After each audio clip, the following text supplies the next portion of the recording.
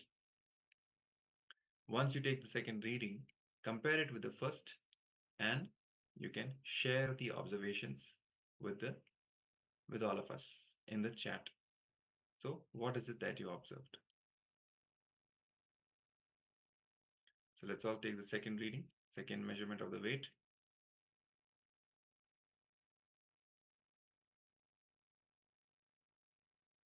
This power is about reducing the weight of the object. So let's now see how the power manifestation went. So requesting all the participants to check, measure the weight, and share it with all of us.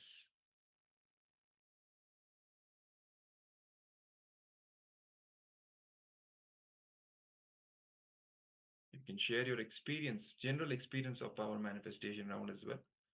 How you felt, if any sensations or any other, what kind of inner space you were experiencing, any other experience also you can share, along with the observation about the reduction in the weight. Yes, we have one sharing from Ananda Gora Rupini that says measurement result from 25 grams to 24 grams. Wow. So Wes, well done. Great. So we reduced by 1 whole gram. Congratulations, Ma. Well done. Yes. Yes, showing us the object. Thank you, Ma. And the weighing scale. Weighing Yes, scale. thank you very much, Ma. Great.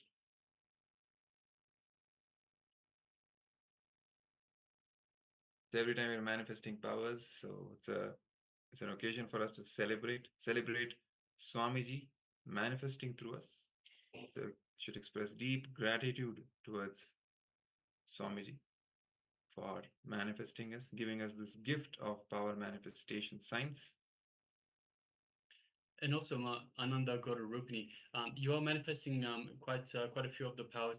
Requesting you please take a recording of the power itself. So show us for example, for this particular occasion, show us the weighing at the start, then the power manifestation, then the weighing at the end as well. So you have a record, and you can also share with others. You can share and enrich others to show them what is possible for them as well, what is possible for you and what is possible for them.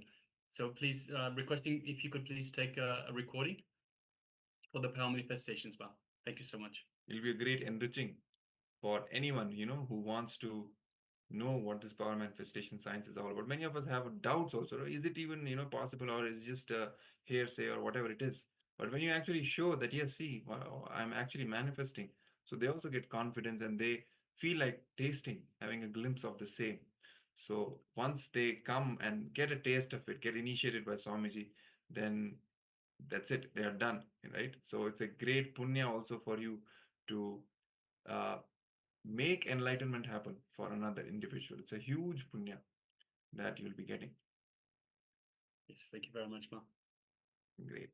So if anyone else, other participants would like to share, they can also share. And meanwhile, let's also now move on with the next segment. And by the way, you can also post your experiences of the power manifestation sessions on social media with everyone else. You can share, you can as a text you can share, or you can record a video and upload the video and share it with others to enrich everyone. All right, so now this brings us to the end of this power manifestation round. Let us move on to the next segment. It is going to be a Jnana revelation by the Supreme Pontiff of Hinduism on the topic of karma again. So this one is going to be how karma is created. So let's sit straight with our head, neck, and spine in a straight line in the space of complete listening. Actually, when we sit straight, we automatically fall into authentic listening, because when Kundalini rises, as Swamiji said, the moment it reaches this level, at the level of the ears, right, ears and the eyes, automatically we come to the space of listening. So the posture and the space are directly interconnected, they're related. So let's sit straight, come to the space of listening. deep receptivity. Let's hear directly from Bhagavan himself.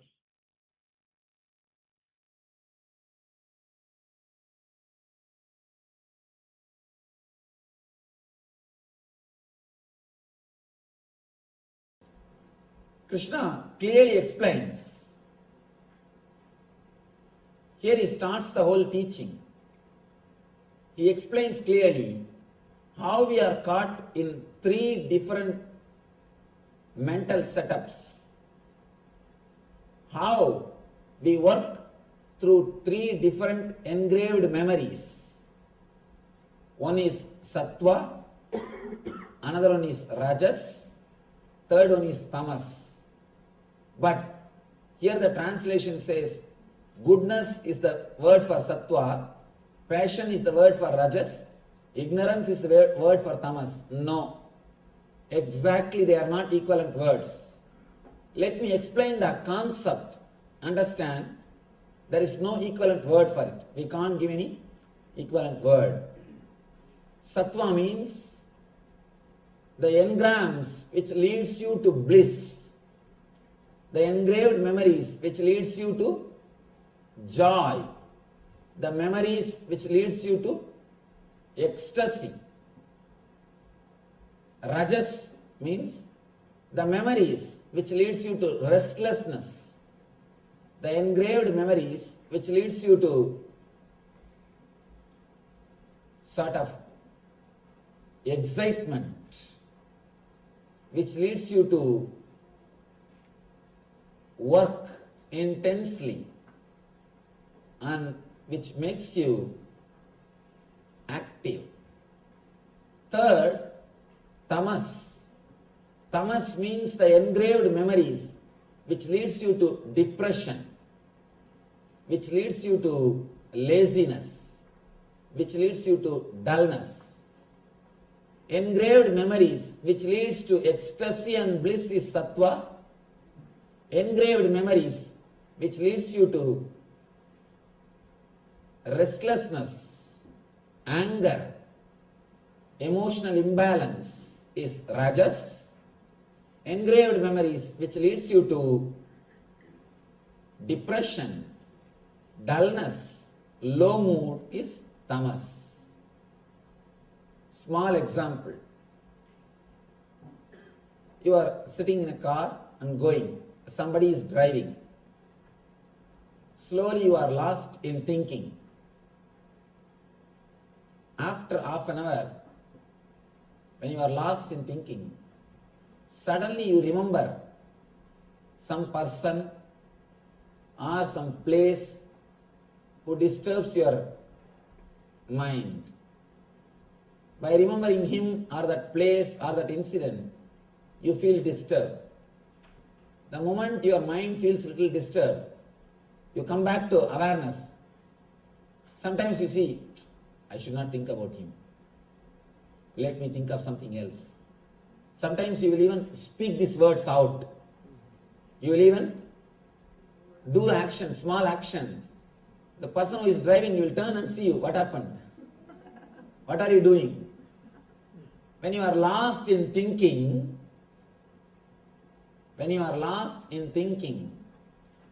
some memories comes up which makes you feel depressed or dull, disturbed, and suddenly you come back to awareness and you say, what am I thinking? And sometimes you even loudly say this, I should not think this. Hey Devada, you say, oh God, what am I thinking? What am I thinking? I should think of something else. All right, let me think of something else. Your hands move.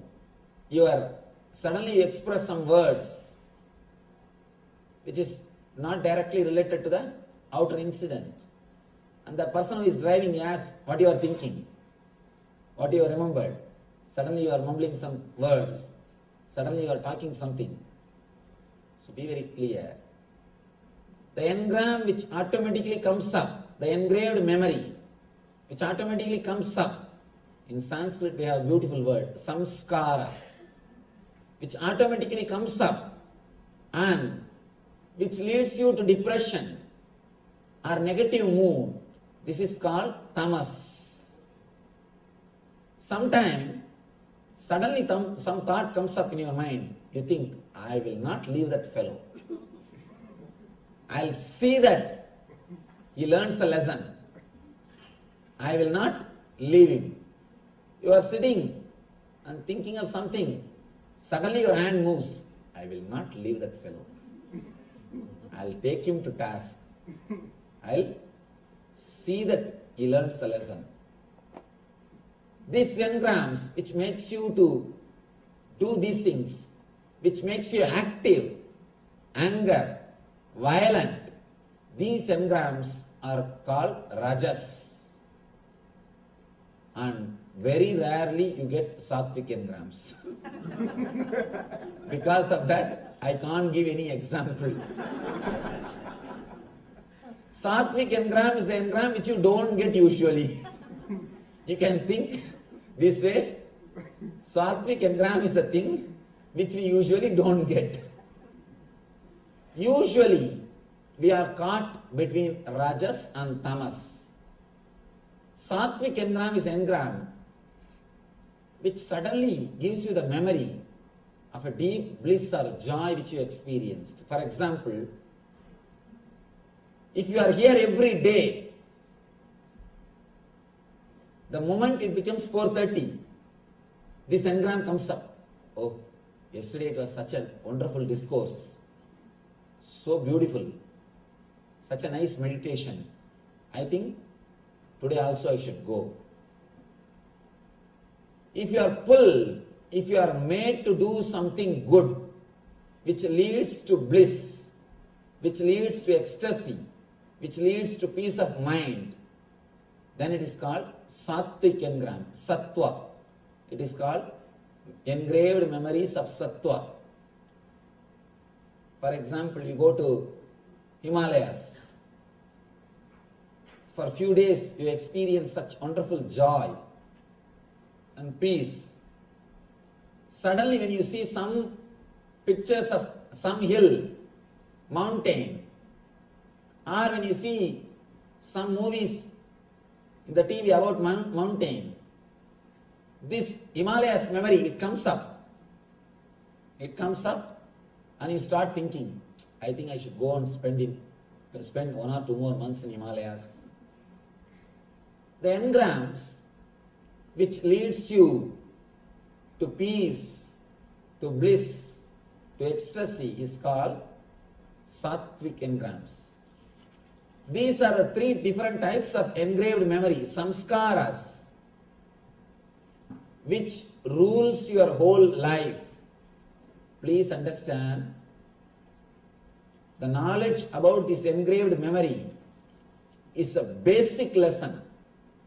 Anybody who wants to live, he should know this science. It's like a owner's manual for a person who has got mind.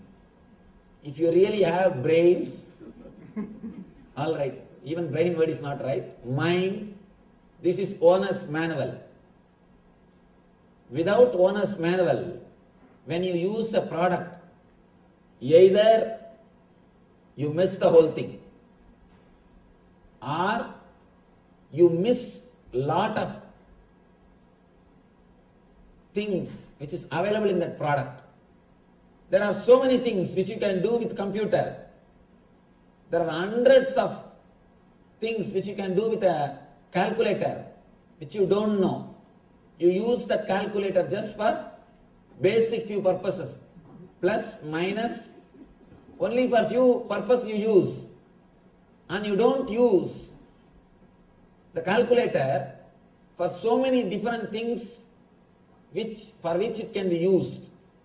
Same way, when you don't know this owner's manual for mind, Gunatraya Vibhaga Yoga, that's what Krishna calls understanding about the 3 different set of engraved memories, samskaras.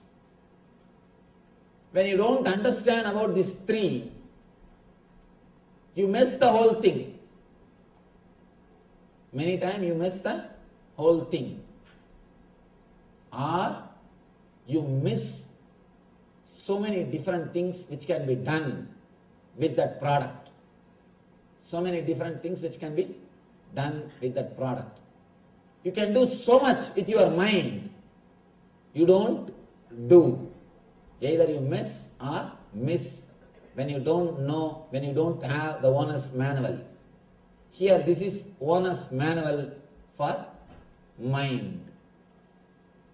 We may ask, why should we know about the samskaras? Really, what is the use? What way are they going to help us?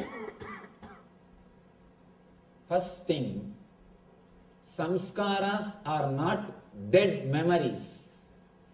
Again, we don't have an equivalent word for samskara in English. If you have to enjoy Shakespeare, you have to go to the original language. His language, not even today's English. You have to go to his language. Same way, if you have to understand the great truths, you must know at least a little bit of Sanskrit. Samskara is not engraved memory. The engraved memory which is alive and active, which has got power to pull you down and make you move, which will make you travel in that same path again and again, is called samskara. Usually the word memory is understood as a dead record. But samskara is not just dead record. Please be very clear. It is not just dead memory. It is not just like a computer memory where all the pictures and Word documents are stored. No. It has got power to pull you again automatically and to make you walk in the same path. It has got so much of power, automatically attracts you. It calls you and makes you travel in the same path. By you walking in that same path, the engraving gets little more deepened. The memory goes little more deep. It is a living memory. It is not dead memory. The more you travel on that memory, the more you live with that memory, more it becomes part of your being. It travels to your deeper level consciousness. Here, today, Krishna is trying to explain step by step how you are caught in these three levels of memories and how you are again and again pulled and pushed by these three memories. It's almost like having three wives. Only God can manage. Here, he gives you a clear understanding how to live with all these three, some engraved memories. And one more important thing you should understand, because these memories are living energies, they are not just dead, they are living energies. See, when they are living energies, they can do something bad as well as they can be put to use to do something good also. See, whenever somebody has got energy to do bad, you can always tap him in the right way and make him to do good things. I have seen in my life, in my experience I tell you, nobody else puts so much of effort and goes to the depth of meditation like prisoners. In prisons we conduct meditation programs. I have seen they go to such a depth, they are so involved, and compared to prisoners, outsiders, just do the meditation as so, that's all. People who are in the prison, when they take it up, they really take it up. And they are so intense. When they are transformed, their whole life, they just transform the whole thing. They don't do anything half-off. See, if you look deeply, there are so many saints, like I can quote Valmiki in South India, a great saint called Arunagirinatha. There are so many saints who were sinners, but the moment when the turning happened, when they took turn, when the change happened, when the cognitive shift happened in their being, usually the cognition happens in your mind in one way.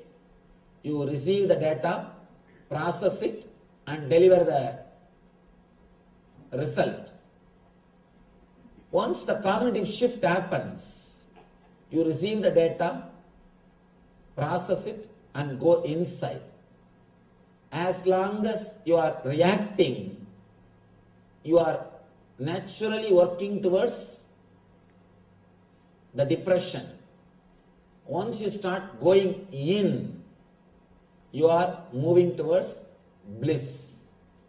See, the same incident, for example, death of somebody who is close to you, somebody who is near and dear, the person dies. The same incident can lead you to spiritual path, or it can lead you to frustration. You can think, anyhow, I am also going to die.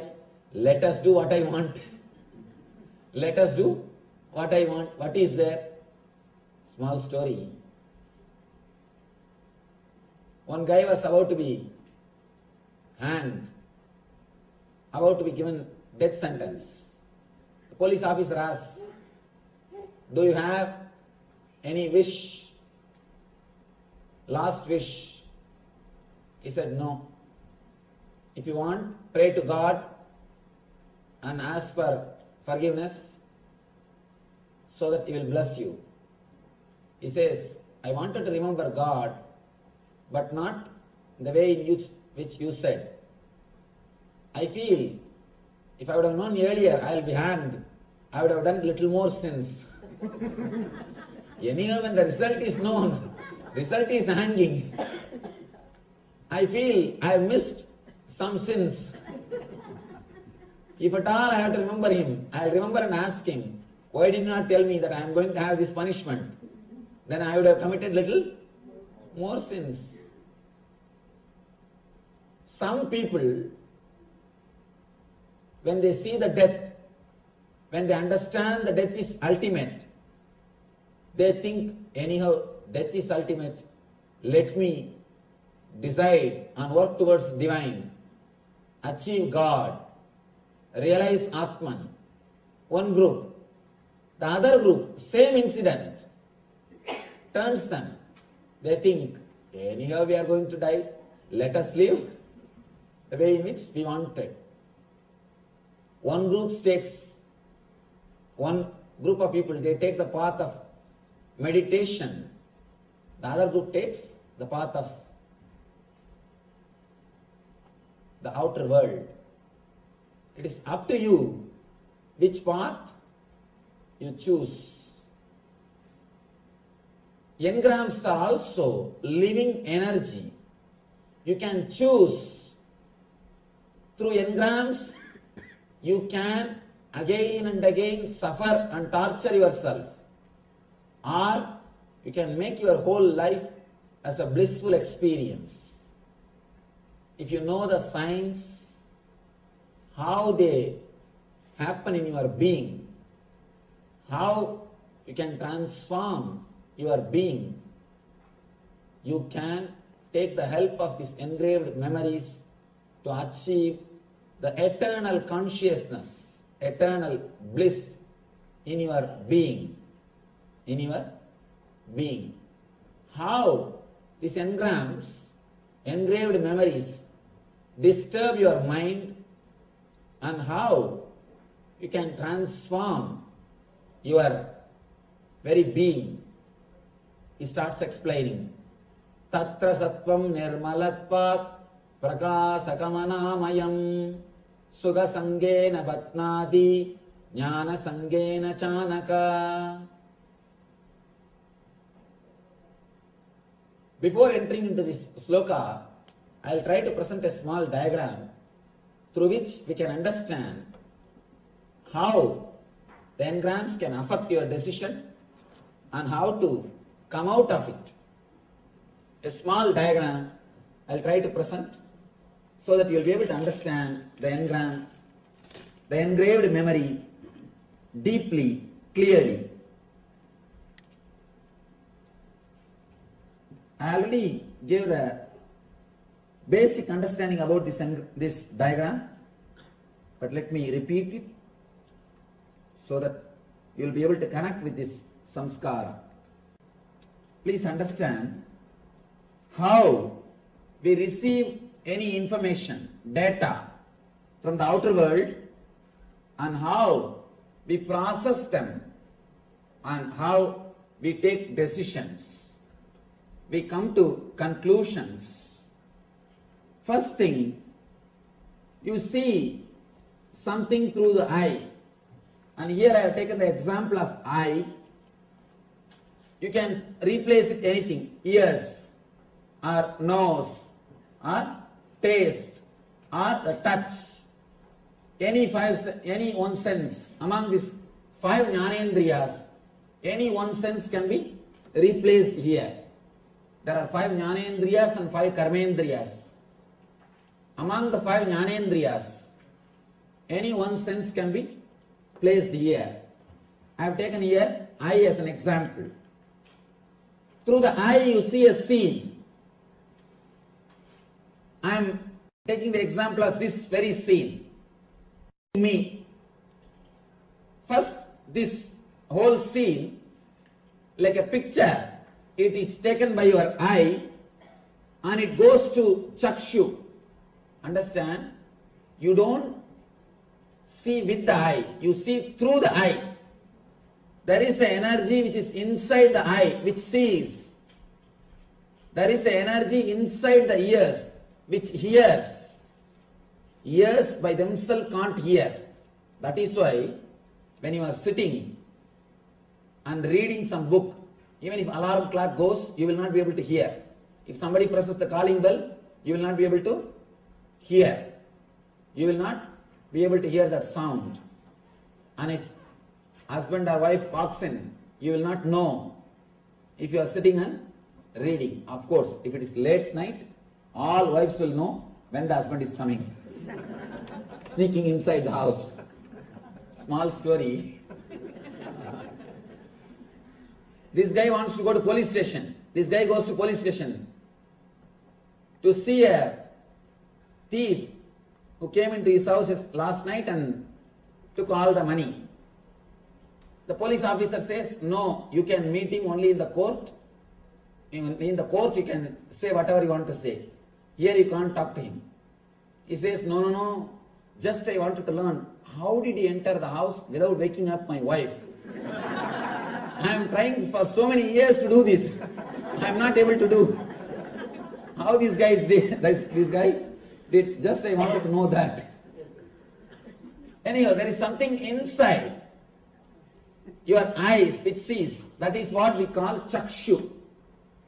See, the whole scene is converted into a file with which you can do the process like a digital signal processor in computer. The software language, the chakshu is almost like a digital signal processor. If you have to work on anything, whether it is a sound or a light or a photograph, first it has to be converted into a digital file. So in computer, first thing, whether it is a photograph or it is an audio file, it will be converted into digital file. Same way, in your system, whatever you see or hear, the whole thing will be converted. Whole thing will be converted into a biosignal file. Just like a digital file, it will be converted. The conversion happens in this chakshu area only. Then the file starts moving step by step. File goes to chitta. Please understand, if you understand this one thing, the whole life can be transformed. You know where you are where you are reacting, how we are reacting, and how we make big decisions with our assumptions and suffer. Just like if you remember the first story, without thinking, just by imagining, maybe it must be some liquor, and you just put the finger in your mouth. How we do that mistakes, we can understand if you understand this one diagram. The file goes to chitta. Chitta means memory. The place where all the past memories are collected. Of course, all these places are related to memories only. This is one part where the work of excluding happens. When the file reaches this place, the excluding process starts here. Na iti, na iti. This is not, this is not. Neti, neti happens in this area. Your chitta starts seeing this file. I am taking the example of this scene which you are seeing now. First you are seeing me. The whole scene is photographed and goes here. It becomes a biosignal file. The file is taken to chitta. Chitta says, this is not a tree. This is not an animal. This is not a plant. This is not this. This is not that. That excluding process happens in this area. Then the file goes to the mind. Mind tries to identify. This is a human being. He is wearing saffron robe. He is standing in the stage. The identification process, iti, iti, this is it, this is it. That process happens in the mind. Here neti, neti, here iti, iti. This is not happens in chitta. This is it. Identification happens in manas. Then the whole file goes to buddhi. Buddhi is the place where the whole trouble starts. And here the analysis starts. What way I am related to this file? What way I am related to this scene? What way I should respond to this scene? According to the buddhi, if your past memories with me, if they are good, immediately you refer. What happened with yesterday lecture? What happened with earlier when I met this type of situations? You see, if your buddhi refers with the past memory, and it will decide if the past experiences with me, if it was pleasant, then you decide, let me stay and listen. If the past experiences are not pleasant, if you felt boring, then you say, this is not the place for me, let me go. If you take like a straight decision, then it's okay. But the problem is, if you had some problem with some other person who was wearing the saffron robe, that engram will be there. You will not even bother who is this person. You will just bring that to your memory. No, with that Swami I suffered like this. With this Swami I suffered like that. You will just bring a generalized memory and you will decide based on your past collected samskaras. That is where you start making the trouble. You start creating trouble. When decisions are taken with a straight understanding, no problem.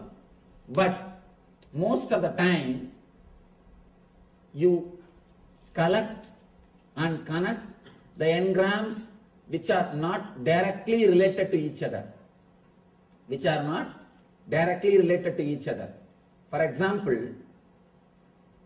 if you see somebody wearing white dress, if you are hurt by somebody who was wearing white dress, the moment you see that white dress, even if you don't want, that memory will come back.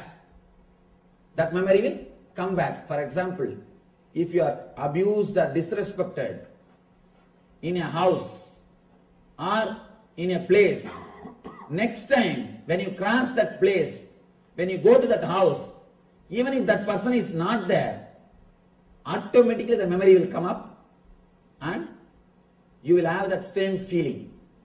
You will have that same depressed mood. You will have that same low mood. The reason is you connect, you associate things with the place, with figures, with memories, and put it in file. Man as such cannot work spontaneously. So he has to take some system, some method, some way to reduce his processing work. Naturally, he opts for some way of arrangement of his memories.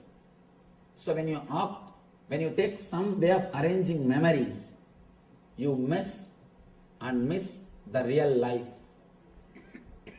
See, first few months you live with your husband or wife. After 3-4 months, you make a clear idea about her or about him. After that, please be very clear, you don't live with husband or wife. You just live with your imagination, with your understanding about her. After that, whatever she does is wrong. Whatever he does is wrong. You come to a conclusion. If at all there is something right, you say, by mistake I think you did these things. By mistake you did this right. By few months you come to a conclusion about the other person. You create an engram.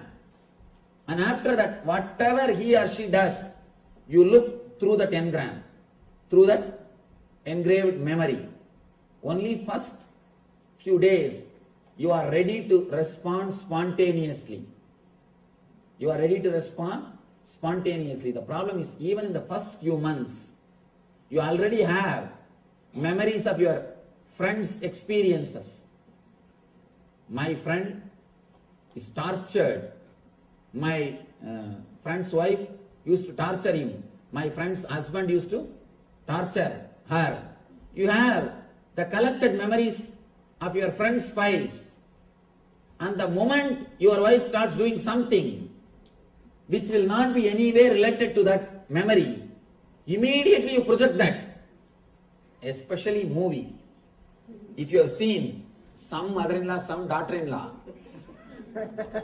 some mother-in-law who is rude, cruel, if before your mother-in-law starts even a single word, just by her body language, you will come to a conclusion. I think she is going to torture me. When you have collected memories, you never react spontaneously. You never act. All your decisions are clearly predestined. Please understand, again and again people ask me, Swamiji, our life, is it predestined or free will? Please understand, the more engrams you have, more your life is predestined. Because you will go only in the same route. The less engrams you have, your mind is, your life is, you will have more freedom. The number of samskaras will decide whether you will have free will or your life will be destined. For example, the file travels to ego and ego gives the decision and you execute it. If there are more engrams, when the file travels every table, each engram is a table. Each engram puts a signature and writes his opinion. one engram, for example, the same example let us take, you seeing me and are you being here. One engram says, no, I had some Swami in my life, he was a blessing, he helped me so much, I think I should sit here. This engram signs, yes, we will sit here. The next engram, no, I read in newspaper, the Swamis do this, do that. There are enough of stuff which goes on, especially in India, abusing Swamis is a fashion. And especially South Indians. Abusing Swami is a fashion. So, all this fashion, lot of fashion things are there. So naturally you will say, no, all these memories are there. Should I sit? Or what should I do? Here this engram says doubt. It signs. And the file goes next. No, yesterday I attended. Really what he is speaking makes sense. I think I should sit. This engram signs, yes. By the time file reaches here, the ego takes all the yes and all the no. And it comes to a conclusion. Whether it says yes or no, that's not a problem. But you already wasted so much of time and energy in this small decision. Already you wasted so much of time, so much of energy in this one simple decision. For example, if you are sitting in the office, morning around 9 o'clock, you don't have to do anything. Just sit and worry, get stressed out, you will have shoulder pain. If you are stressed out, worrying, 15 minutes about something, you will have shoulder pain. How many of you experienced? Just 10-15 minutes, you will have shoulder pain. Nothing else needs to be done. Just simple worrying, simple decision making, you will have shoulder pain. Restlessness. The more the engrams, more you will be restless. The people with engrams can never sit in a relaxed way. Have you seen people continuously, they will be shaking the legs. Continuously they will be shaking the legs. The initial level they have to shake. After some time they will have Parkinson's, automatically it will shake, that's all. In the initial you have to shake with effort. After that, automatically it will shake. The stress, people with stress cannot sit quietly. So much of physical movement, so much of physical restlessness, because too many decisions are happening inside their unconscious. This space between the buddhi and ego is called unconscious.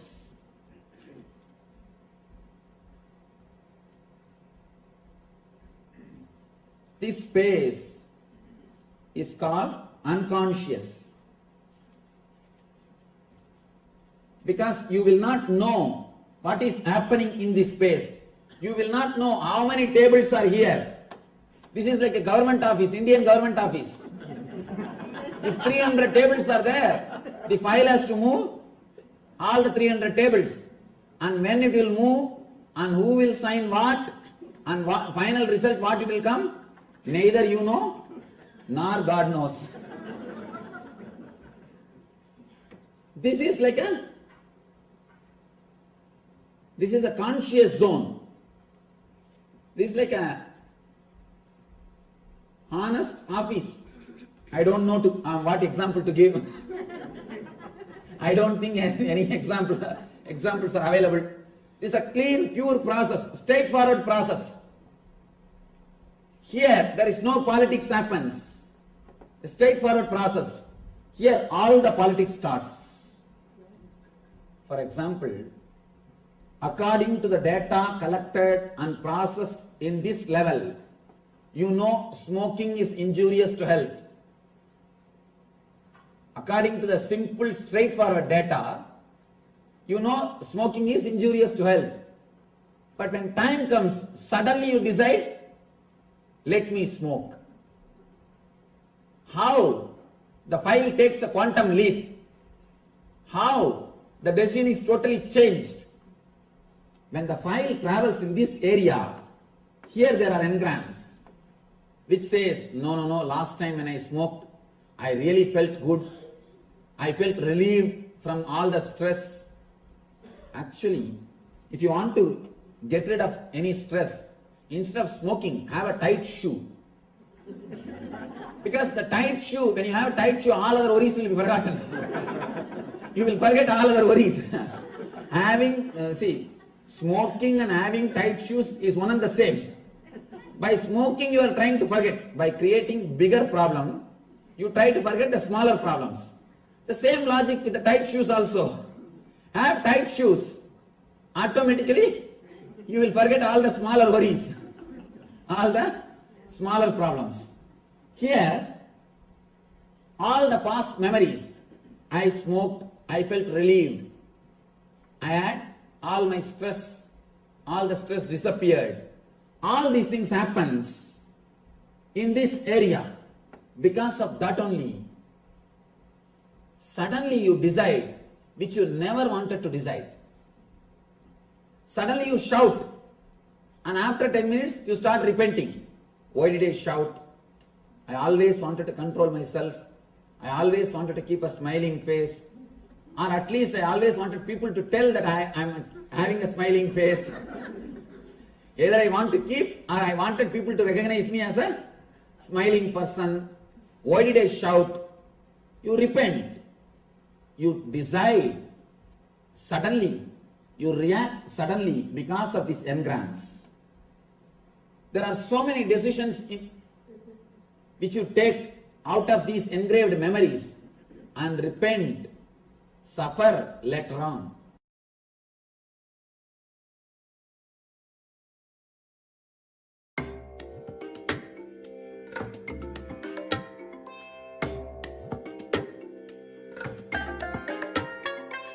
I bless you all. Let you all open all your three eyes and manifest the powers of Mahasadashiva. Om Nityananda Paramashivoham. Om Nityananda Paramashivoham. Om Nityananda Paramashivoham. Om Nityananda Paramashivoham. Om Nityananda. Yes, welcome back from those wonderful revelations by the Supreme Pontiff of Hinduism on how karma is created. So next we'll be moving into an internalization exercise on that very same topic. Meanwhile, you can let us know what was, if there's any powerful cognitions, let us know what powerful cognitions that you got from this very revelations by the Supreme Pontiff of Hinduism. So please take a moment, requesting participants, just take a couple of minutes and let us know your powerful cognitions from this.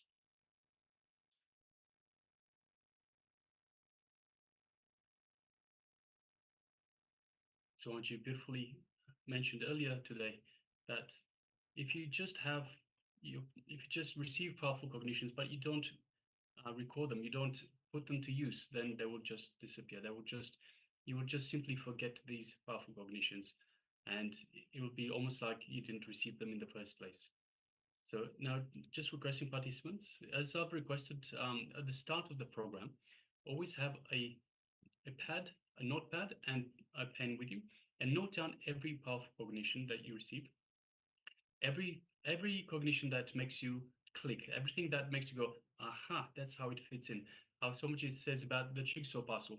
So suddenly it fits in perfectly and it makes sense. So these are the powerful cognitions. And by writing down the powerful cognitions and reviewing these powerful cognitions from time to time, again and again, keeps them fresh in your mind. And more than that, you need to apply these powerful cognitions in your life. You need to apply these powerful cognitions to make them part of your lifestyle. Then you will see a real change in your life. So just requesting everyone, just take a few minutes, a few moments, and write down some powerful cognitions that you received from this revelations by the Supreme Pontiff of Hinduism.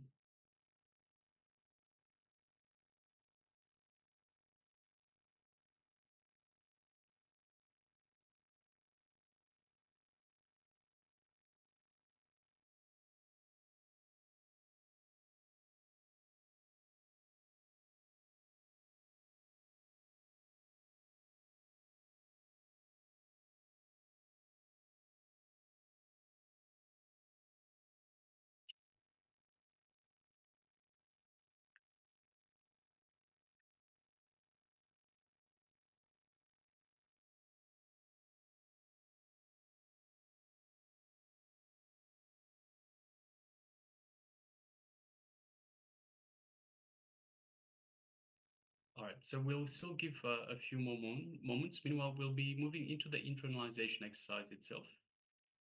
But please continue to write your powerful cognitions and make sure you write them down on your notepad as well. So write them down on your notepad so you can have them for later. So you can review them later. You can relive and make them part of your lifestyle later. Or you can make them part of your life. The internalization exercise itself. When you stop blaming others, when you understand that you are responsible for everything, so you are Paramashiva, as Swamiji often says, I didn't come here to prove I'm God, I came here to prove you are God. So you are Paramashiva. So we need to have this powerful cognition. When we stop blaming others from this powerful cognition that we are Paramashiva, we are responsible for everything, we will become more and more aware of every action that we take, every thought that we have. This awareness is enough. This awareness will help us act intelligently. So the exercise is, let us have a look inside and see how you have been giving silent permission for your misery. So where have you given silent permission for your misery? For example, you might feel frustrated, have no clear planning, you're not communicating, you're being alone, avoiding feedback, and you're feeling confused. So this is, you're giving silent permission by going inside, by being frustrated and not communicating, by being alone, avoiding everyone and everything, avoiding feedback. You are giving silent permission for your misery to arise, for your misery to continue. So have a look inside, have a look at your life, at all aspects of your life, and see how and where you have been giving silent permission for your misery. So where some situation for whatever reason triggers this frustration in you, this withdrawal from society, withdrawal from everyone, being alone, avoiding feedback, avoiding communication. So take a moment and let's analyze. Take a few minutes. We'll be projecting the slide, so please go ahead.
Yes.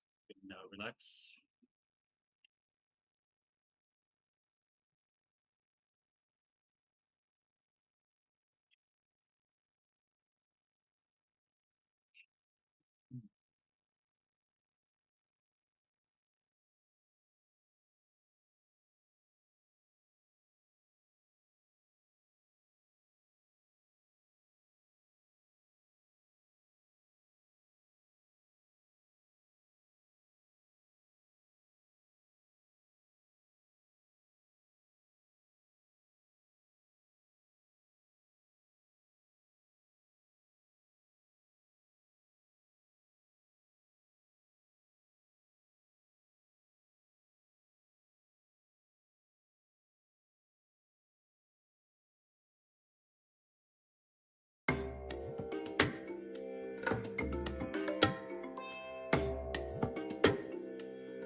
I bless you all. Let you all open all your three eyes and manifest the powers of Mahasadashiva. Om Nityananda Paramashivoham. Om Nityananda Paramashivoham. Om Nityananda Paramashivoham. Om Nityananda Paramashivoham.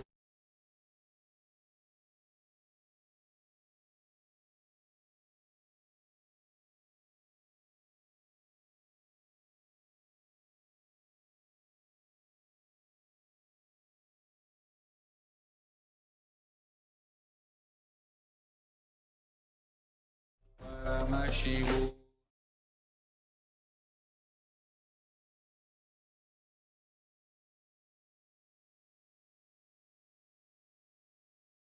Yes. Sorry for the technical glitch. Yes, welcome back. So this was an internalization exercise to identify where you have been giving silent permission for your misery. So where you've been just allowing, just withdrawing from society, and by withdrawing from society, allowing giving permission to your misery, allowing misery to come into your life. So wherever you felt frustrated with a situation, you've had perhaps no clear planning, nothing in mind of how to get out of the situation. You're not communicating. You've decided to stop communicating and decided to be alone, avoiding feedback and being confused. So this is where you've allowed silent permission. You've given silent permission for the misery to come into your life. All right, so next we'll be moving into the next segment, which is once again the power manifestation. And today the power manifestation is of Lagima. Yes. So let's now prepare ourselves to move into the next round of power manifestation. As you all know, today we are manifesting the powers of Ashtamahashaktis. So in the previous round, we manifested the power of reducing the weight of a small object, placing it next to you. Now, in this round, we will be manifesting a similar power, reducing the weight of the object on your palm. So that's all, a small object which we can place comfortably on our palms, and then manifest the power of reducing the weight of the object. Of course, we'll be measuring the weight before and after to verify. So let's get ready with the small object which you can place on your hands and the weighing scale as well. And once again, requesting participants, please make sure you record the entire power manifestation. So record from the measuring of the weight of the initial object, the initial weighing of the object, to the power manifestation, to the second weighing of the object itself. So requesting participants, please take a recording of the entire process, so that way we can have you enrich others by showing them what is possible for them as well. So what is possible? This is what is possible through the power of the third eye, and this is possible for anybody. Yes. So let's prepare ourselves now. Take the object and let's now take the first measurement of the weight of the object. Let's take 1 or 2 minutes and take the initial measurement. You can use a weighing scale. If you don't have a weighing scale, you can use the weighing scale estimator app on the mobile phones. So let's quickly take the first measurement and then we will start the power manifestation.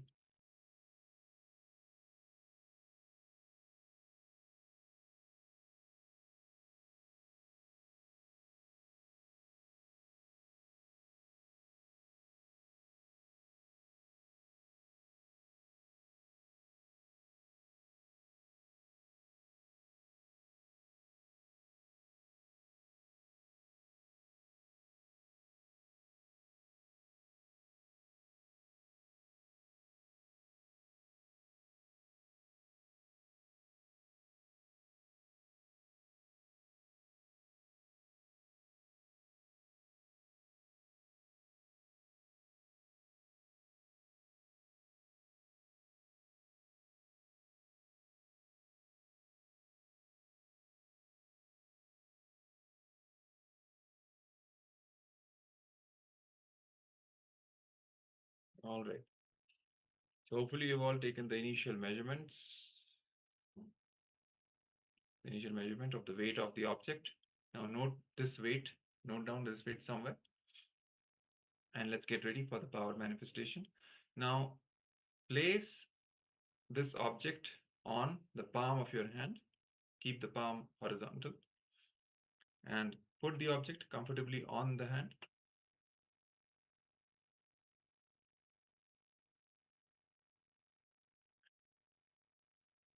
Now start chanting the Mahavakya, Om Nityananda Paramashivoham. Sit absolutely unclutched, getting deep space of restful awareness, receptivity, and surrender towards the Supreme Pontiff of Hinduism, who is the very manifestation of Paramashiva, blessing us with his grace and manifesting through us, invoking the space of oneness with Bhagavan. Visualize Swamiji in your third eye. Now, from the space of oneness, look at the object with your third eye and give a command for the weight of the object to reduce.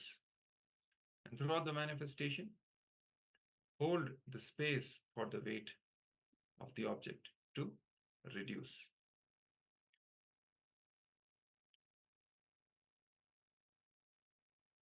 So let's start chanting the Mahavakya loudly from your navel. Let it vibrate in your entire body. Om Nityananda Paramashivoham. Om Nityananda Paramashivoham. Om Nityananda Paramashivoham. Please continue chanting the Mahavakya and let the power manifestation begin.